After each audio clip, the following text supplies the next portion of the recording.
दुई दिनर अदिनिया लगाण वर्षा चाषी आखिरु निद हजाई देछि। अदिनिया वर्षारे चाषी आखि आगरे उजड़ी जाउछि अमल हेबाकु थिबा पाचिला धान फसल। खेतरे केउठी कटा हेबाकु रहिछि पाचिला धान तो आउ केउठी कटा होई खळाको बुहा हेबा पई पड़िछि कटा धान। केउठी गदा दिया जिबा पई खळारे पड़िछि कळई कचड़ा। ए दृश्य हेउछि केन्द्रापड़ा जिल्ला आली भेड़र। सबुठारु क्षतिग्रस्त होइछि एकर एकर बिलरे कटा होई पड़िथिबा धान केंडा। कटा धान सबु एबे वर्षा पानी रे भासुछि।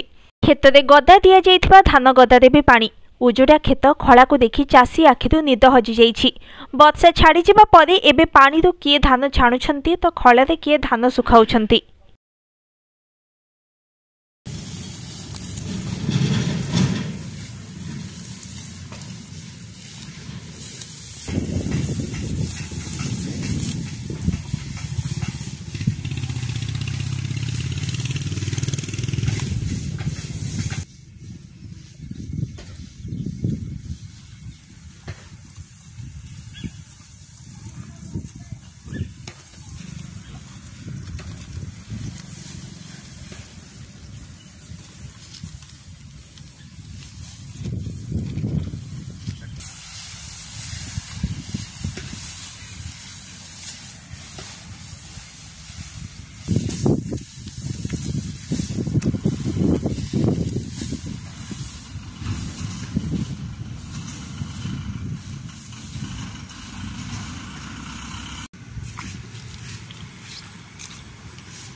कागज ना मु गाड़ी छोड़ दे बिलु पड़े नहीं।